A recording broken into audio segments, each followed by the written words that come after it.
Some women break when the world turns against them. Others just keep walking. This is a story about a woman who lost everything. Her home, her husband, her name. She had nothing left but 2 children and the stubborn refusal to die. And somehow from the ashes of that ruin, she built something more beautiful than anything she had lost. If you have ever been knocked down so hard you forgot how to stand, this story is for you. If you have ever been told you were not enough, not worthy, not welcome, keep listening. Because Mara Lindsley was all of those things, and she proved every single one of them wrong. Subscribe now and walk this dusty road with us.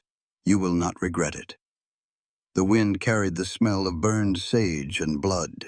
A thin coat of frost covered the tops of the brittle grass, crackling under her worn boots as she walked. Her skirt was torn above one knee, caked with mud and something darker. The sky overhead stretched like a dull sheet of gray metal, neither storming nor clear. Just watching, still, like it did not care what happened next. Mara did not remember falling. One moment she was walking, the next her palms scraped ice-covered stone and her jaw struck the earth. She tasted copper. When she pushed herself up, the baby began to cry. He was bundled tight to her chest, his tiny fists thrashing beneath the thin shawl she had wrapped them both in. The other child, her older girl named Sarah, stood a few feet back. Her arms clutched a sack nearly as large as she was. Her face was pale, her mouth hung open, but she made no sound. The wind rattled the prairie grass, and the child did not move. Mara rose slowly. Her spine crackled. Pain fired down her hips and into her knees. She did not speak. There was nothing to say that had not already been cried into the ground over the last few days. Instead, she gripped the baby tighter, adjusted her stance and kept walking. And kept. The homestead had burned 3 days ago. It had not been much to begin with. 2 rooms, a lean-to, a narrow fence around a broken garden. But it was all they had. It was supposed to be their future. Her husband Daniel had promised her that much before the fever took him 6 months back. He had held her hand and whispered that the land was theirs, that no one could take it. He was wrong. The men who came through wore badges, but not the kind that protected anyone. They rode up at dawn, 5 of them, with papers they claimed proved the land had never truly belonged to Daniel Lindsley. They said his deed was forged. They said the county had no record of his claim. They laughed when she begged. One of them, a thick-necked man with a gold ring on his finger, had stroked Sarah's hair while Mara pleaded for more time. The way he touched her daughter, slow and deliberate, made something snap inside Mara's chest. She grabbed the hatchet from the woodpile and swung. She missed. He did not.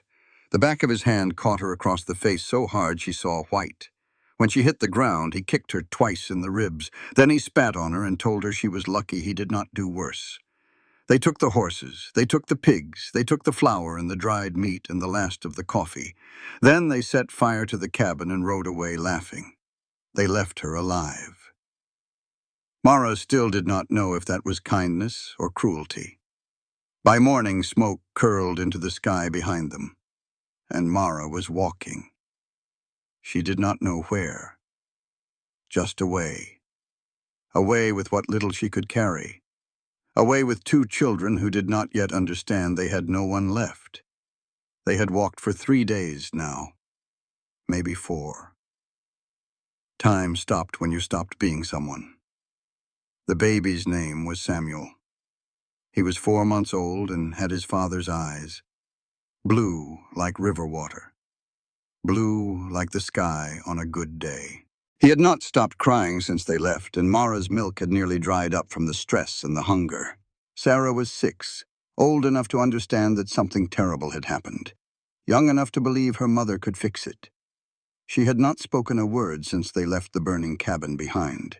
Mara understood. Some things were too big for words. Her legs trembled with every step. Her lips were cracked and bleeding. Her breasts ached with milk she could barely produce. But she kept moving because stopping meant dying. And dying meant leaving her children alone in this God-forsaken wilderness. That was not an option. Ahead, across the next rise, the land opened up like a wound.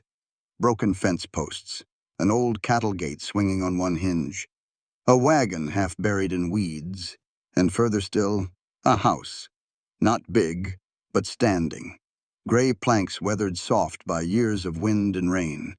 A chimney smoking faintly. A porch with a rocking chair leaned back as if someone had just stood up from it. Mara stopped. She should have kept going. She knew that. Strangers were dangerous. Men were dangerous. Everything in this world was dangerous for a woman alone with 2 children, and nothing to her name. But her legs were trembling so bad she could barely stand. Her vision kept going fuzzy at the edges, and the baby had stopped crying, which scared her more than anything else. Sarah tugged at her skirt. "Mama!" It was the first word she had spoken in 3 days. Mara looked down at her daughter. The girl's eyes were huge in her thin face. Her lips were blue from the cold. "I know, baby," Mara whispered. "I know." A dog barked somewhere near the house. Mara looked up. A man stepped from the side of the building, a rifle slung across one shoulder. The weight of it looked casual, like he had carried it so long it had become part of his arm. He wore a hat pulled low and a coat buttoned wrong. His face was shadowed, but his walk was slow and deliberate. Not threatening, not yet. Sarah clutched her mother's skirt so tight her knuckles went white. The baby whimpered, then hiccuped a weak little sob. The man stopped about 10 paces from them. Wind shifted dust between them. He looked at Mara. Not at her body. Not at her torn clothes or bleeding knee. He looked straight into her eyes like he was trying to read something written there. And he said nothing. Mara almost collapsed right then and there. The silence was worse than anything else. She had prepared herself for cruelty, for dismissal, for another man telling her she had no right to exist in his world. She had not prepared for silence. Her voice came out before she could stop it. The syllables were jagged, broken, barely human. "We have no one left."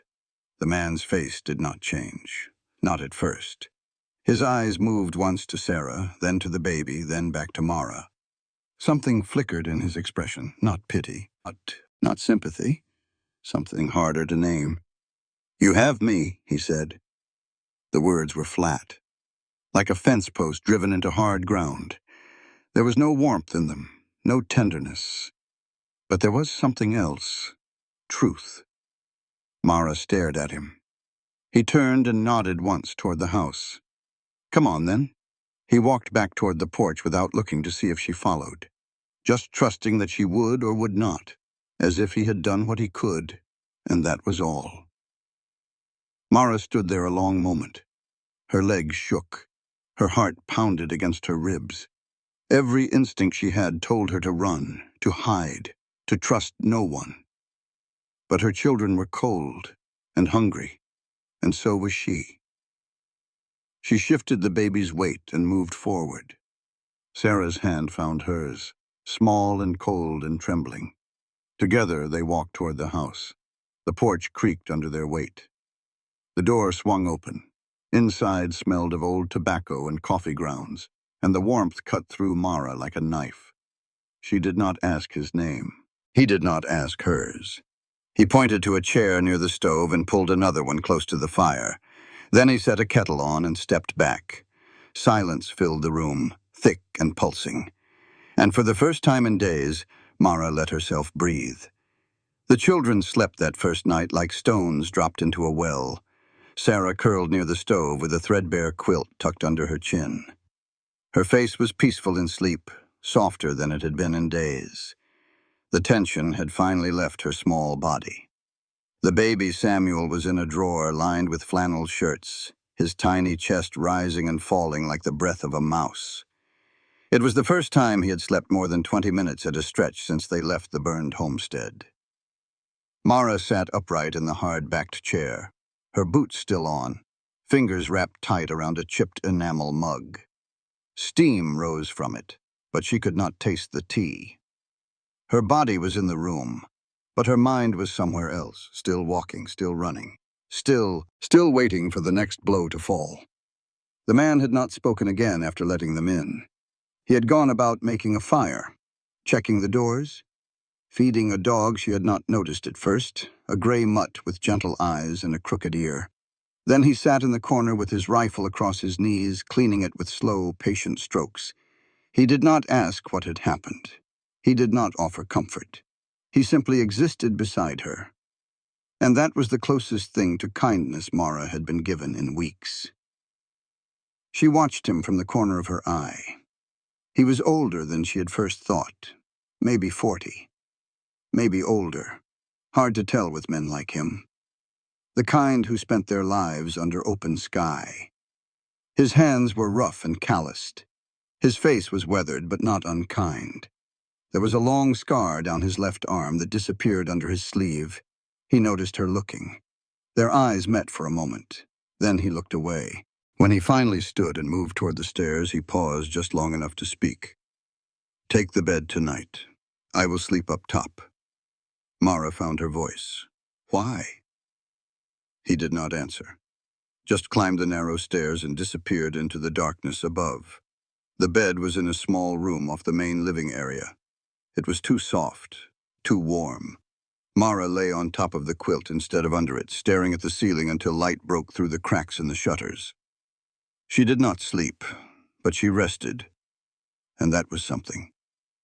Come morning, she helped herself to water from the pump out back. Her hands went red from the cold. She washed the baby with a rag and changed him on the kitchen table. When Sarah stirred, Mara fed her half a biscuit she had hidden in her coat lining. They all looked thinner than they should. The man was already outside when the sun came up. Mara heard the sharp thunk of his axe breaking through the dawn before she saw him. He was near the shed, chopping wood with the kind of steady rhythm that came from years of practice. She watched from the window a while, unsure what to do with herself. She did not ask to stay, did not know if she even could. Part of her expected him to come in any moment and tell her it was time to leave, that he had done his good deed and now she needed to move on. But when he came back in and hung his coat by the door, he only glanced at her once. "You cook?" Mara nodded. "Flour is in the bin, potatoes under the bench, eggs if the hens are kind today." He picked up a bucket and walked back out.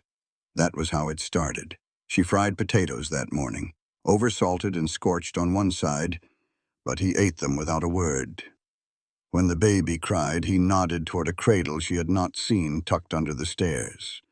When Sarah asked shyly where the outhouse was, he handed her a shawl and pointed. By evening, Mara had peeled turnips, swept the front room, and stacked kindling by the stove. He fixed the porch rail, brushed and fed the horses, and let Sarah scatter corn for the hens. They moved around each other like strangers caught in the same storm, cautious, quiet, with just enough warmth to keep them from freezing. On the third day, he spoke more than a single sentence. "My name is Eli, nothing more. No history, no questions, just a name dropped into conversation like a coin on a table. Mara." She paused. "Mara Lindsley." He nodded once and did not repeat it. The days were short that time of year. The light was brittle and thin, fading fast each afternoon. Each morning, Mara waited to be asked to leave. Each night, she was still there. On the fifth day, she offered to help with the horses. Eli looked at her boots. "You ride?" "I did. Before." "You scared?" "Of what?" "Getting bucked. Getting hurt." Mara met his eyes. "I already am." Something shifted in his expression. Not quite a smile, but close. He studied her a moment, then led her to the corral. The mare inside was a mottled gray with kind eyes and a limp in her left hind leg. Her name was Mayer, he said. She had been his mother's horse before she passed. Mara stroked her flank, breathing in the warmth, the smell of hay and old leather. She had not touched a horse since before Daniel died. The memory hit her harder than she expected. Eli handed her a brush without a word. They worked in silence for a while. Just the sound of bristles against hide and the mare's soft breath. It was peaceful in a way Mara had forgotten existed.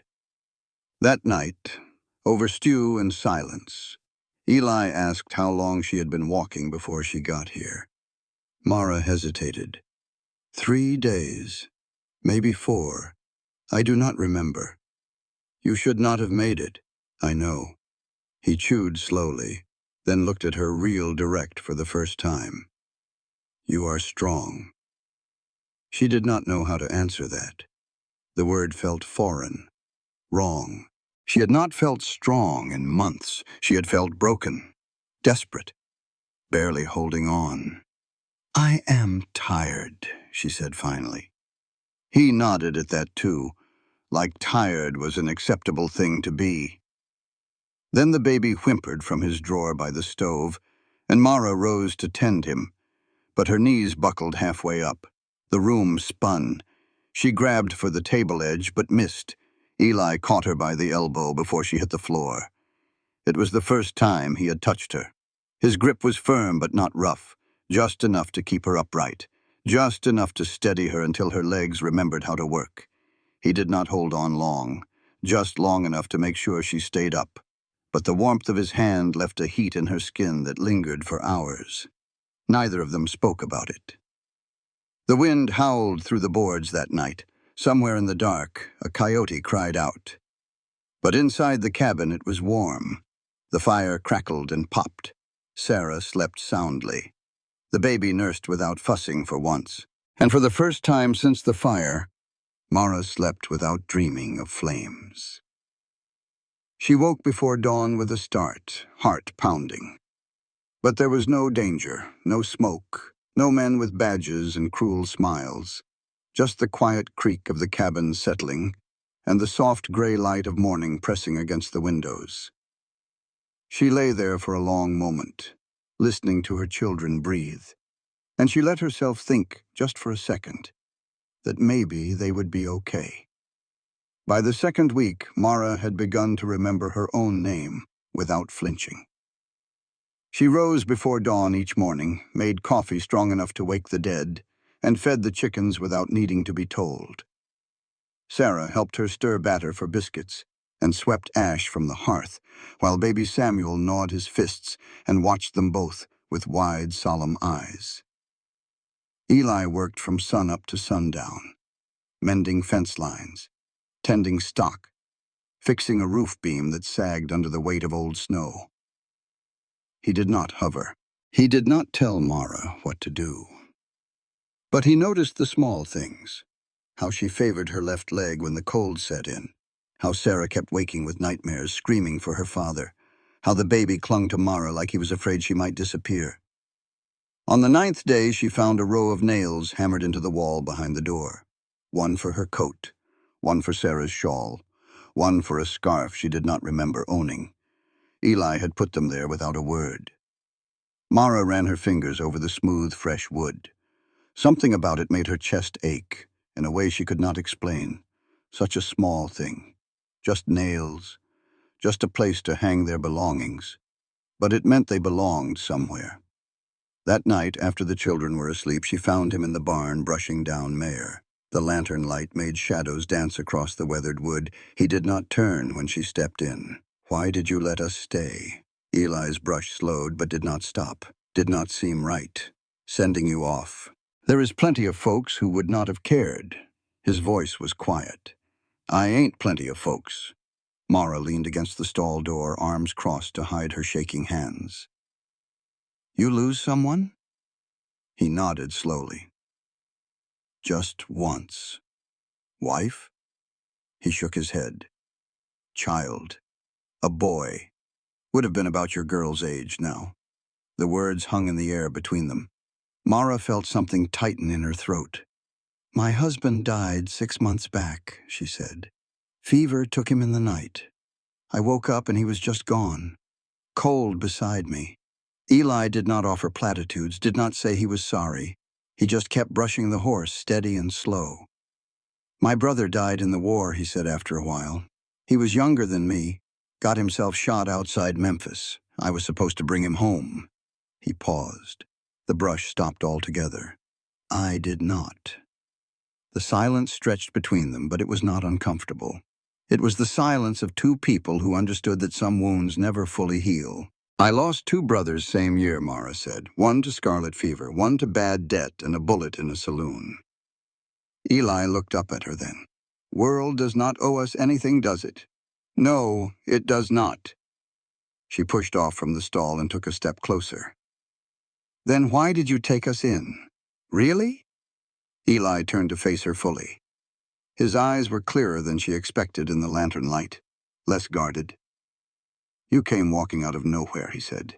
Fire in your eyes and death on your heels. You had those children wrapped in nothing but courage. I have seen cowards with rifles run from less than what you faced. He paused. You did not blink. Mara felt heat rise to her cheeks. She did not know if it was embarrassment or something else. And maybe, he added quietly, I got tired of eating alone. The words settled between them like snow falling on still water. Mara stepped forward and reached for Mayor's bridle, brushing her hand along the horse's warm cheek. Her fingers grazed Eli's for just a second, barely more than a breath. He did not pull away.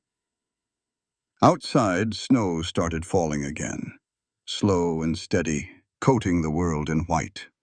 I do not know what is next, she whispered. You do not have to, he said. You are here now. It was not a promise. It was not even comfort, really. But it was the first thing in a long time that felt real enough to hold on to. They stood there beside each other until the lantern burned low. And when they walked back to the house through the falling snow, she did not walk behind him. She walked beside. The next morning, Eli showed her how to hold a rifle again. Not like a lesson, more like an offer. He handed it to her out in the pasture, where the snow had thinned and the horizon stretched forever in every direction. Mara hesitated. The weight of it felt wrong in her hands. Too heavy, too familiar. I missed, she said. Eli's brow furrowed. What? The man. One of them. Back at the cabin. I tried to kill him. Her voice cracked like brittle ice. I missed, and he did not. Eli stared across the empty plains for a long moment. Then he looked back at her. You will not miss next time. She raised the rifle, shoulders trembling, sighted down the barrel at a rotted fence post about 50 yards out, squeezed the trigger. The shot echoed across the empty land, long and lonely. The bullet missed wide by at least 10 feet. Eli did not laugh, did not correct her form. He just nodded and loaded the next round. They practiced every day after that. In the cold mornings before the children woke. In the gray afternoons when the light was fading. Mara's aim got better. Her hands stopped shaking. The rifle started to feel less like a burden and more like a tool. By the end of the third week, she could hit the fence post more often than not. Good, Eli said one evening as they walked back toward the house. You are learning. Mara looked at him sideways. What exactly am I learning? To protect what is yours. The words stayed with her long after they went inside. That night she dreamed of fire again. But this time in the dream she was not running. She was standing in front of the burning cabin with the rifle in her hands. And when the men rode up, she did not miss. She woke with her heart pounding and her hands steady. Progress came in small measures after that. Sarah started smiling again. Just little flickers at first, when one of the chickens did something funny or when Eli let her feed sugar cubes to Mayor. But they were real smiles, the kind that reached her eyes. Samuel learned to roll over, then to sit up, then to make grabby hands at anyone who came close. He had started to fill out, his cheeks round and rosy instead of hollow and pale.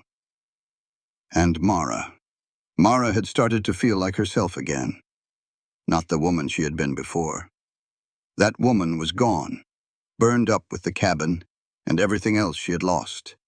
But someone new was taking her place. Someone harder, maybe, but also stronger. Someone who could survive. One evening, as the sun set behind the hills in streaks of orange and pink, Eli found her standing by the corral watching the horses graze. You thinking about leaving? Mara turned to look at him. The question caught her off guard. What? You have that look sometimes, like you are measuring the distance to somewhere else. She was quiet for a long moment. I used to think about California, she said finally. A neighbor told me once there were trees out there where you could pick fruit right off the branch. Oranges, lemons, no frost, no rot. You think you would be happy there? Mara shook her head slowly. I do not know what that word means anymore. Eli nodded like he understood exactly what she meant. Happiness ain't always a place, he said. Sometimes it is just not being alone. She looked at him, really looked, at the lines around his eyes, the gray in his hair, the way he stood like a man who had learned to carry weight without complaining. I am not leaving, she said. It was not until the words were out that she realized they were true. Spring did not come all at once. It crept in, like a secret. First in the softening of the soil, then in the slow drip from the eaves as icicles melted and fell. The hens started laying more. Mayer began shedding her winter coat. One morning, Sarah spotted a purple crocus pushing up through the frost-bitten ground and stared at it like she had witnessed a miracle. Mara had started sleeping through the night. Not always, not fully. But the panic no longer chased her down in her dreams. Her hands still trembled some mornings, and there were moments, brief and sudden, where she would look at the baby and forget what day it was. But the space between those moments grew wider. She was healing, slowly, in her own way. Eli never said much about any of it. He was not the kind of man who used words when actions would do.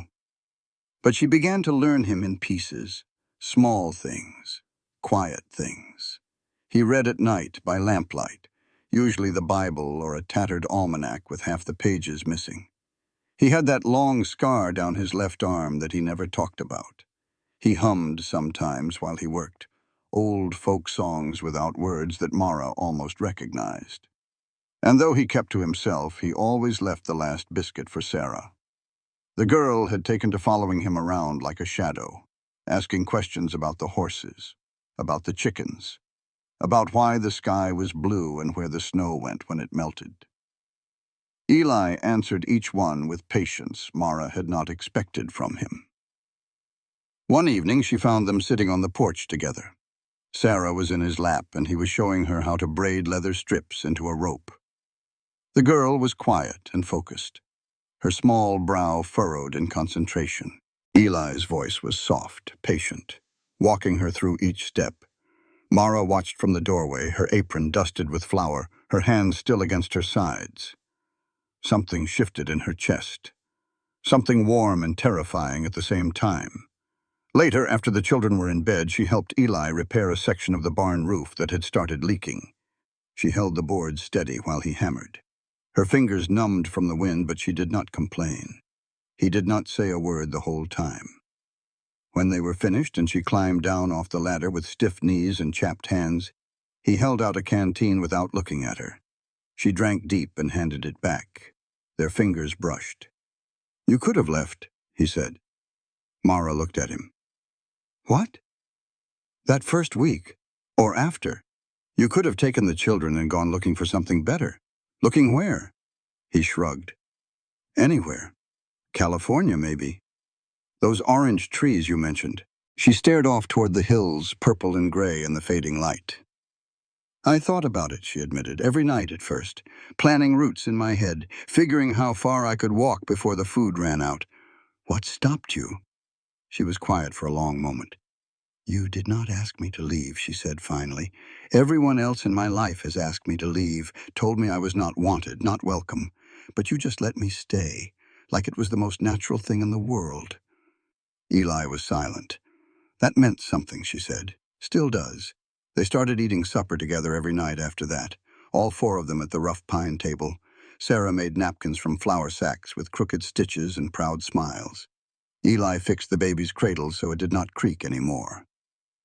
Mara mended Eli's shirts without asking, darning holes and replacing buttons. It was not a family exactly, but it was close. One afternoon, while sweeping the main room, Mara found a tin box hidden under a loose floorboard. Inside were old photographs, sepia-toned, creased from years of hands folding and unfolding.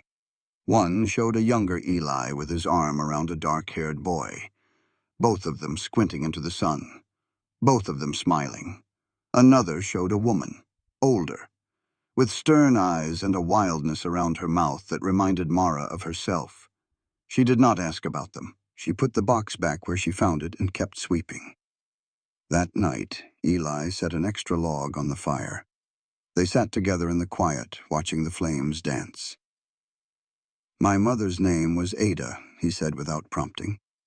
"She died giving birth to my brother, the one in the photograph, the one who did not make it home from the war." Mara waited. "He was the better of us," Eli continued. "Smarter, quicker, more decent in every way that mattered. But I came back and he did not. That is all there is to say about it." Mara shook her head slowly. "There is more. There is always more." But she did not push. She just sat beside him, close enough that their shoulders almost touched. And when the baby cried, she rose to tend him. Eli reached out without thinking and steadied her elbow as she stood. His hand lingered half a second too long. For the first time since she had known him, he looked embarrassed. "Sorry," he murmured. "Do not be." She did not pull away. The days lengthened as spring took hold. The air started to smell of thawing earth and wet pine. Mara began taking Sarah for walks in the mornings while Eli worked the far fields. They would return with wild onions and bruised knees, cheeks flushed pink from wind and laughter. Samuel learned to clap his hands, then to babble nonsense words, then to say something that sounded almost like mama. Mara cried the first time she heard it. One evening she stood out by the fence, arms crossed against the cooling air. She watched the horizon and listened to the hush of the land breathing itself back to life. Eli walked up beside her. "Not close, just near enough." She spoke without turning. "You ever think about starting over?" "Every day." "What stops you?" He paused. "Fear, guilt, habit." She nodded. "Same." He studied her a moment, his face unreadable in the fading light. "You think staying here is starting over?" Mara considered the question carefully. "I think it might be surviving," she said. "For now." Eli did not speak again. But after a while he took off his coat and draped it over her shoulders. She let it stay. Late April brought a letter. It came by horse, delivered by a boy no older than 12, who looked around the cabin like he could not believe anyone actually lived this far out. His horse was lathered and tired, and the boy himself seemed nervous, glancing over his shoulder like someone might be following. Eli gave him a heel of bread and a sip of coffee before the boy disappeared back down the trail. Mara stood at the table, the envelope limp in her hand. Her name was written on the front. Her full name. Not the married one. The one from before. Mara Ellen Weaver. Her hand started shaking. She did not open it. Not until the children were asleep. Not until the dishes were washed. Not until Eli had gone outside to smoke his pipe and stare at the stars like he did most nights. Inside was a single sheet of thick paper folded into quarters. The handwriting was heavy and dark. She recognized it immediately.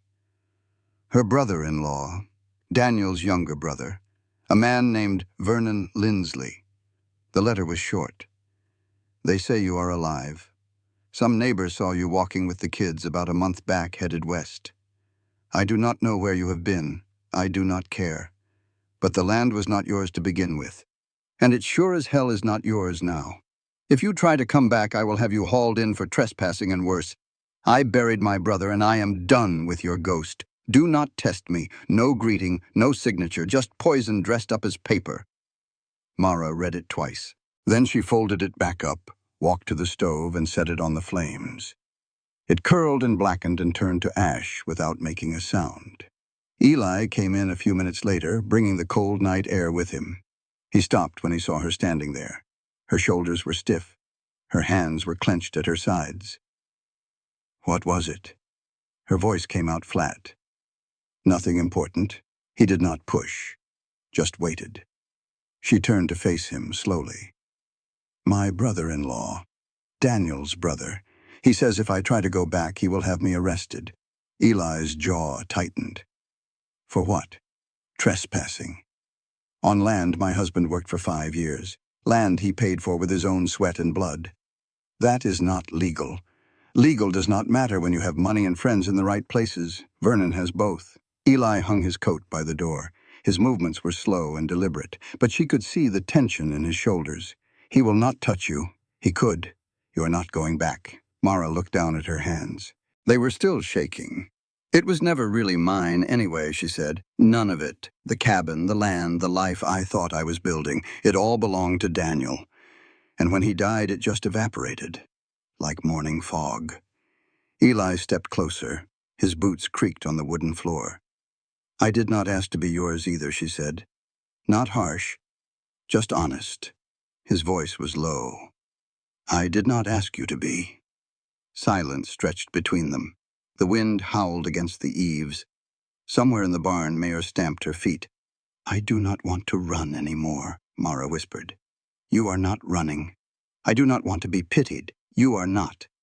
Her eyes rose to meet his. Then, what am I? Eli studied her for a long moment, like she was the only thing moving in a still world. Like everything else had faded away and there was just her standing in the lamplight with ash on her fingers and fire in her eyes. Then he reached out. He took her hand, not softly, but steady, and he placed it flat against his chest, right over his heart. You are here, he said. Mara felt the beat of his heart against her palm, strong and slow and real. That night she did not sleep in the bed alone. They did not speak much. There was not much to say. Their bodies did the talking, quietly, reverently. Like people who had known loss too intimately to treat anything carelessly.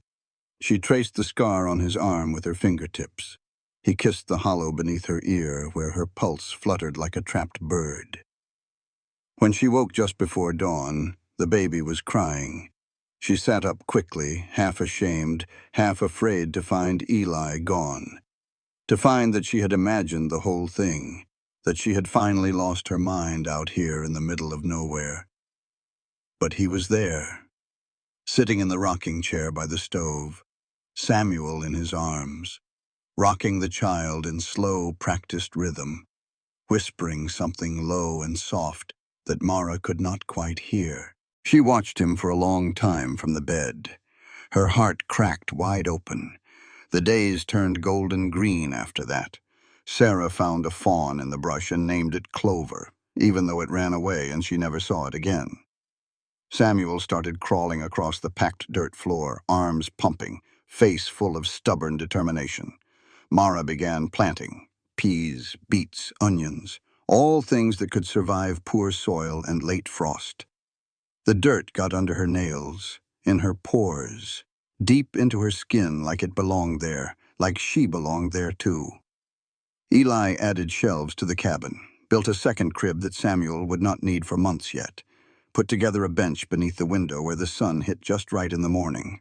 He did not say why he was doing these things. He did not need to. There was still silence between them sometimes. But it was the comfortable kind, the kind between people who understood each other without words. Until one morning when everything changed again. A stranger rode up. Mara was kneading bread at the table. Eli was in the shed fixing a broken harness. Sarah was out feeding the chickens, singing some songs she had made up about horses and butterflies. The man came up slow.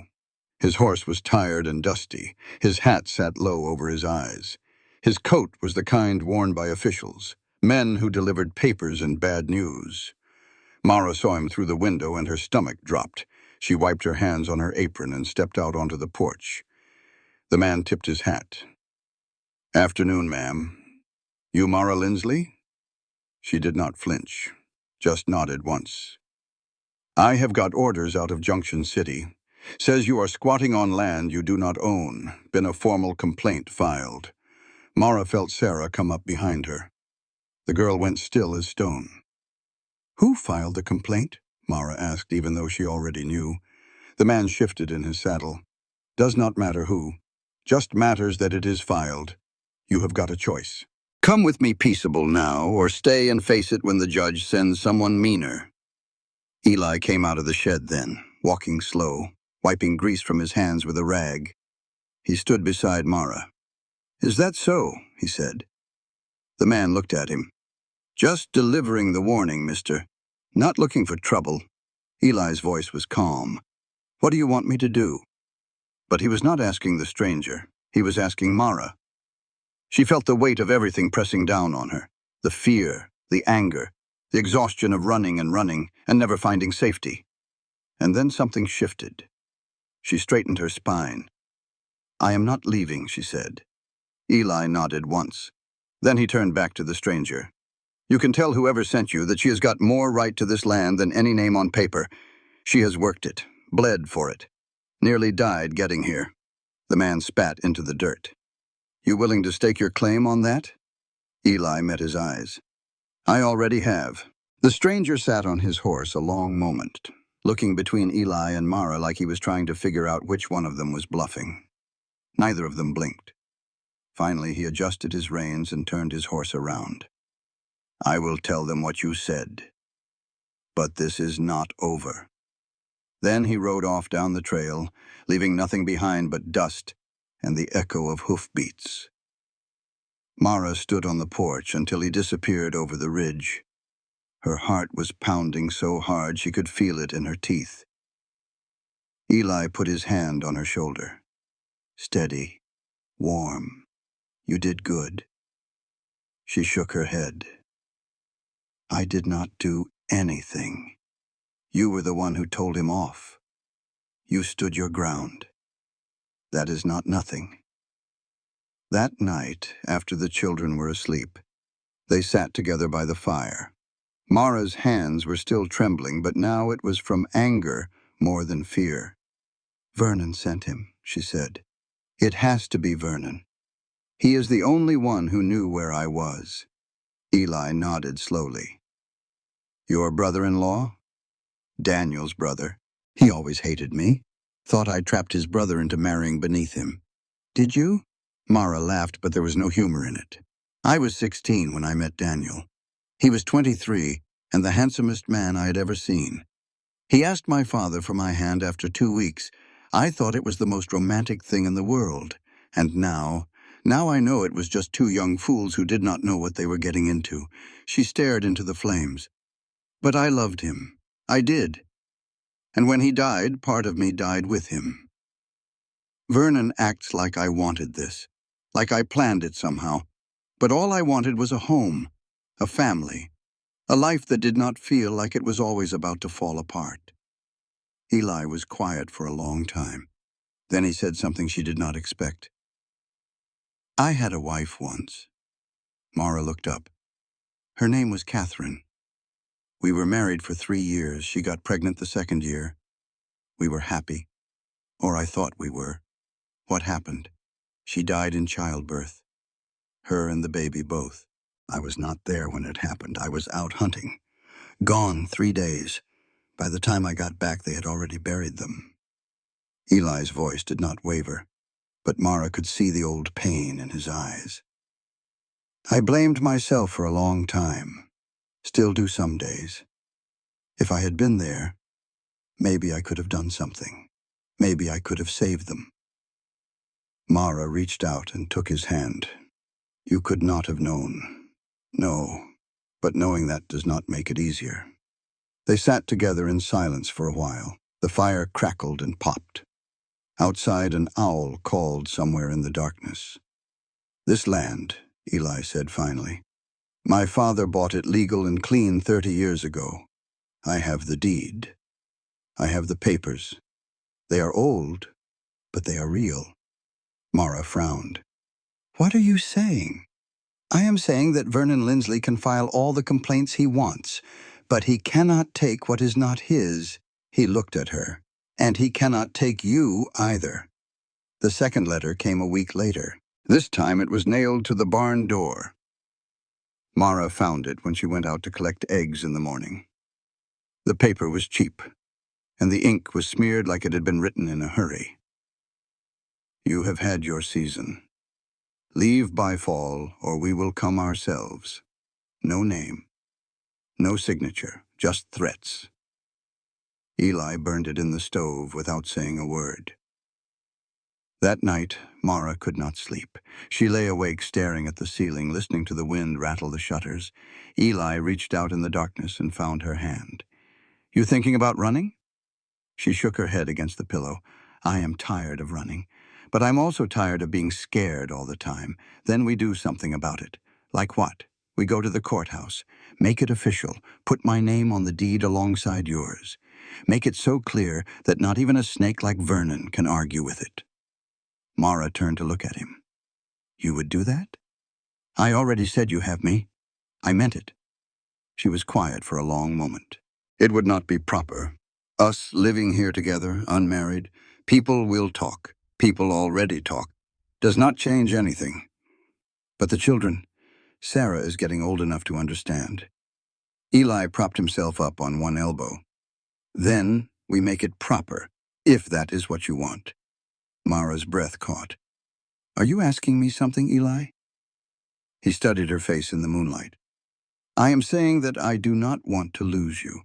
Not to Vernon, not to California, not to anything. If putting a ring on your finger and a name in the courthouse is what it takes, then that is what we do. She reached up and touched his face. The rough stubble, the weathered skin, the steady warmth in his eyes. Yes, she whispered.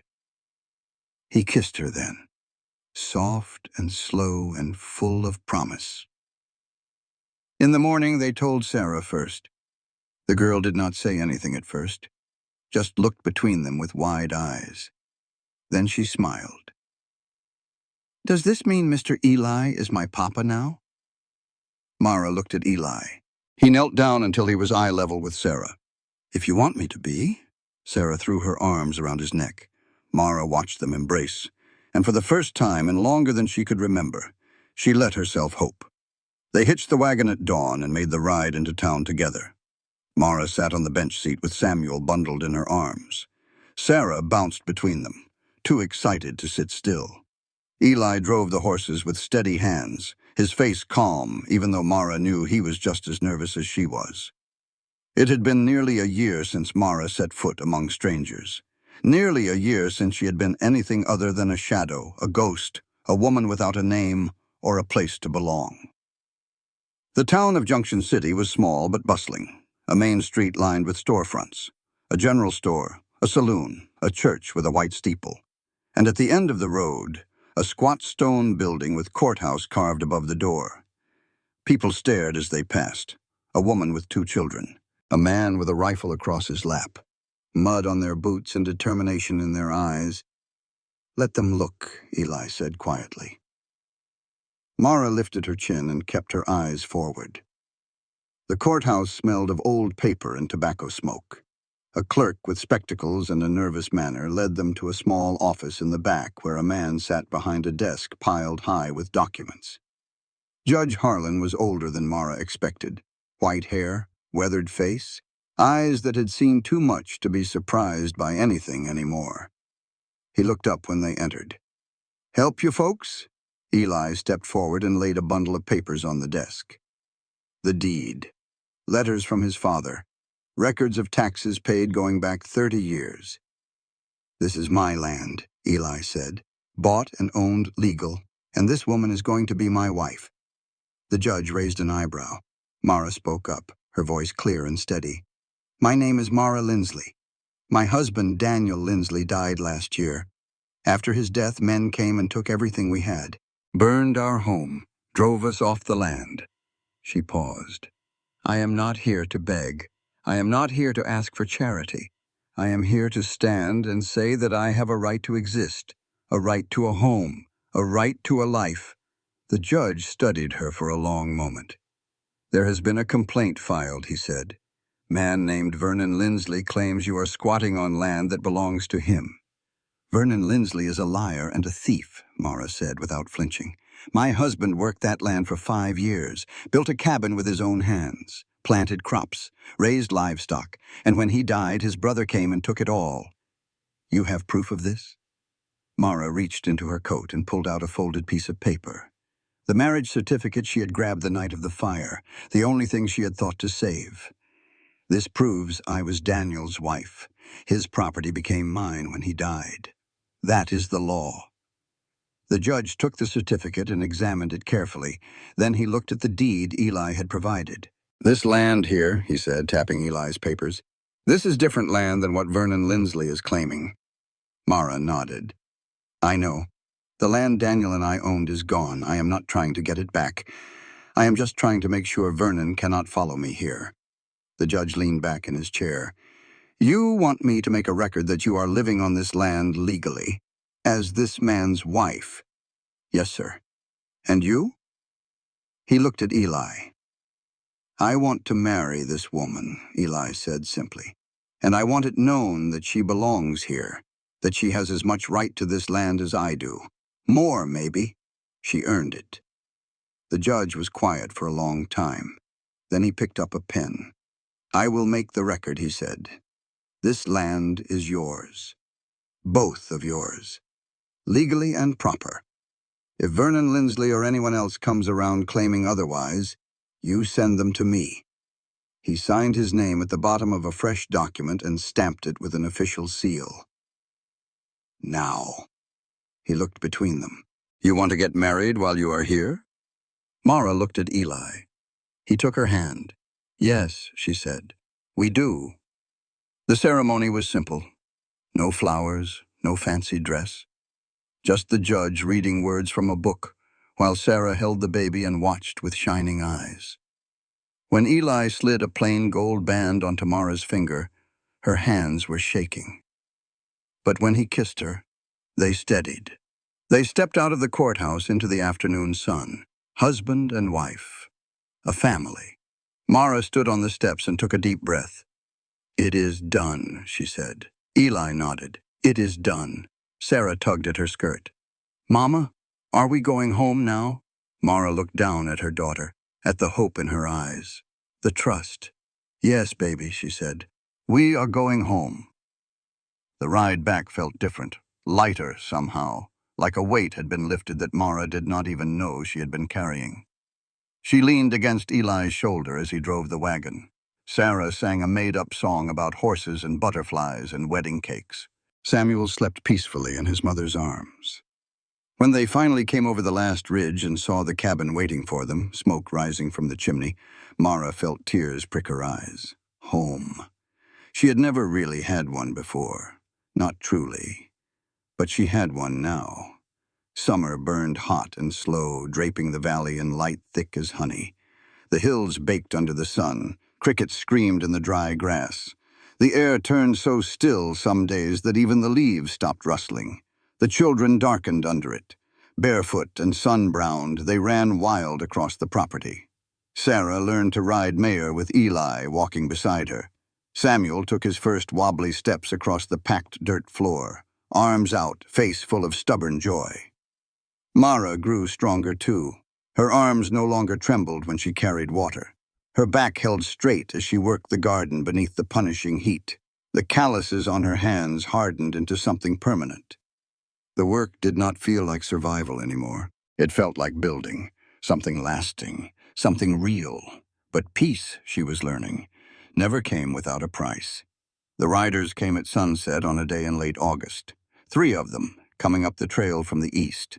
Their horses were fresh, their coats were clean, and the man in front wore a gold ring that caught the dying light. Mara saw them from the window where she was washing dishes. Her blood went cold. She recognized him, the thick-necked man from the night they burned her cabin. The one who had stroked Sarah's hair, the one she had tried to kill. "Eli," she said, her voice barely a whisper. He was beside her in an instant. He looked out the window and his jaw went hard. "Take the children upstairs. Bar the door. Do not come down no matter what you hear."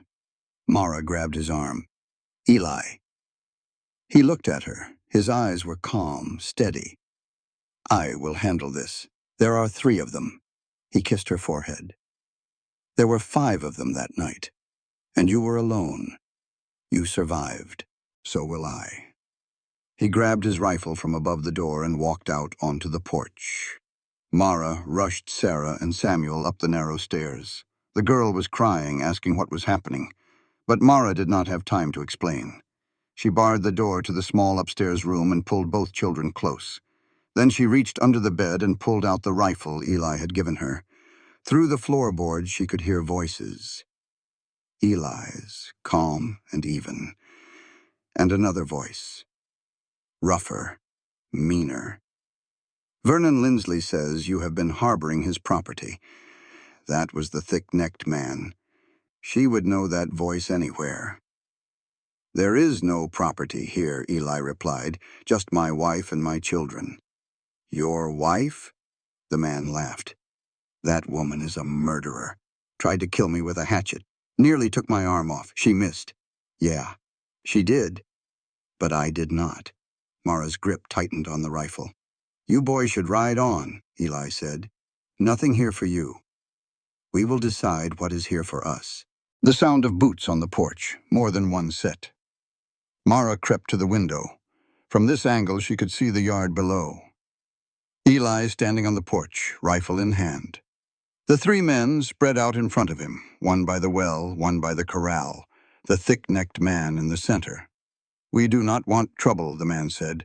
Just give us the woman and the kids and we will be on our way. That is not going to happen. Then we got a problem. The man by the well moved first, reaching for his holster. Eli was faster. The shot cracked across the valley like thunder. The man by the well went down. The thick-necked man cursed and dove for cover. The third man raised his rifle. Mara did not think. She smashed the window with the butt of her rifle, aimed at the third man, and fired. This time she did not miss. He spun and fell, clutching his shoulder. The thick-necked man looked up at the window. His face went white. You! Mara loaded another round. Get off my land! He scrambled for his horse. The wounded man followed, barely able to stay in the saddle. They rode off hard, disappearing over the ridge as darkness fell. Mara stood at the window for a long time, rifle still raised, until she was sure they were gone. Then her legs gave out and she sat down hard on the floor. Sarah crawled into her lap, crying, Mama, Mama, are you okay? Mara held her tight. I am okay, baby. We are all okay. Eli came upstairs a few minutes later. There was a cut on his cheek where something had grazed him, but otherwise he was unhurt. He looked at Mara. You shot that man. She nodded. He nodded back. Good. Then he sat down beside her and pulled them all close. Sarah, Samuel, Mara. They stayed like that until the stars came out. In the morning, Eli rode into town to report what had happened. He came back with news. The thick-necked man and his friend had been picked up by the sheriff 10 miles east. They were wanted in 3 counties for theft, arson, and assault. Vernon Lindsley had been arrested, too. Turned out the complaint he filed was full of lies, and the judge had not taken kindly to being deceived. It is over, Eli said. Mara stood on the porch looking out at the land. Their land. Is it? The men who hurt you are in jail. Vernon cannot touch you anymore. The law is on your side. She shook her head slowly. I do not mean them. I mean this. She gestured at everything. The cabin, the fields, the life they had built. Is this real? Or am I going to wake up tomorrow and find out it was all a dream? Eli came and stood beside her. It is real, he said. As real as anything gets. She leaned into him. Then I guess I better start believing it. Fall came golden and crisp. The sky turned wide and cloudless, stretching endlessly above the valley. The leaves on the trees burned orange and red before drifting down to carpet the ground. The air smelled of wood smoke and ripe apples. They harvested beets and corn, put up jars of preserves that lined the pantry shelves like jewels, stacked firewood chest high against the side of the cabin. Sarah started school at the little church house in town. She came home each day with stories about her new friends and the books she was learning to read. Samuel learned to walk, then to run, then to climb onto things he should not be climbing onto. He had his father's stubbornness and his mother's fire. Mara caught herself smiling more than she used to, laughing at small things, singing while she worked. She was happy. It felt strange to admit it, even to herself. Happiness had always seemed like something that belonged to other people. People with easier lives, people who had not lost everything. But here she was, happy. One evening, as the sun slid behind the hills and painted the sky in shades of pink and gold, Eli asked her to come outside. He was standing by the corral, hands in his pockets, looking nervous in a way she had never seen before. "What is it?" He reached into his coat and pulled out a small box. Mara's breath caught. "I know we did the courthouse wedding already," he said, "and I know it does not matter to you if we have rings or ceremonies or any of that." He opened the box. Inside was a ring. Gold, worn smooth with age. Simple, but beautiful. "This was my mother's," he said. "She wore it every day of her life until the day she died. I figured it might mean more than any promise I could make." Mara stared at the ring, her eyes filled with tears. "Eli, I do not need a wedding. Neither do I. But I need you." She looked up at him. This man who had taken her in when she had nothing, who had given her a home, a family, a reason to keep going. "I am not walking away again," she said. He smiled. A real smile, the kind that reached his eyes. "Then we will walk forward." He took her hand and slid the ring onto her finger. It fit perfectly. That night they sat on the porch together, wrapped in a blanket, watching the first stars appear. Sarah was inside, reading by lamplight. Samuel was asleep in his crib, his little fist curled around a wooden horse Eli had carved for him. "Do you think Daniel would have liked this?" Mara asked quietly. "What we have built here?" Eli was quiet for a moment. "I did not know Daniel," he said finally. "But I know you. And I think any man who loved you would want you to be happy." She leaned her head against his shoulder. "I am," she said. "Happy." He pressed a kiss to her hair. "Good." The first snow came early that year. They watched it fall from the porch hand in hand, big white flakes drifting down from a steel-gray sky, coating the world in soft silence. Sarah ran out into the yard, mouth open wide, trying to catch snowflakes on her tongue. Her laughter echoed across the valley. Samuel pressed his face against the window, his breath fogging the glass, his eyes wide with wonder at this strange white magic. Mara pulled her shawl tighter around her shoulders. A year ago, she had been walking through a frozen prairie with nothing but 2 children and the clothes on her back. A year ago, she had been a ghost, a woman with no name, no home, no future. Now she had all 3. "You know," she said quietly, "when I first saw this place, I almost kept walking." Eli looked at her. "Why did you stop?" "I do not know. Something told me to. Some voice in my head that said this was the end of the road." He nodded slowly. "I am glad you stopped. Me too." She turned to face him. "Thank you," she said, "for everything, for taking us in, for standing by us, for giving us a home." "You gave yourself a home," Eli said. "I just opened the door." She smiled. "That is enough." They stood there together as the snow fell, as their children laughed and played. As the world turned white and quiet and new, Mara thought about all the miles she had walked to get here, all the pain, all the loss, all the fear. And she thought about what had come from it. Not just survival, but life. Real life. Full and messy and beautiful. She had walked through fire, and she had come out the other side. Not unscarred, never that. The scars would always be there. The memories. The moments that woke her in the night. But stronger.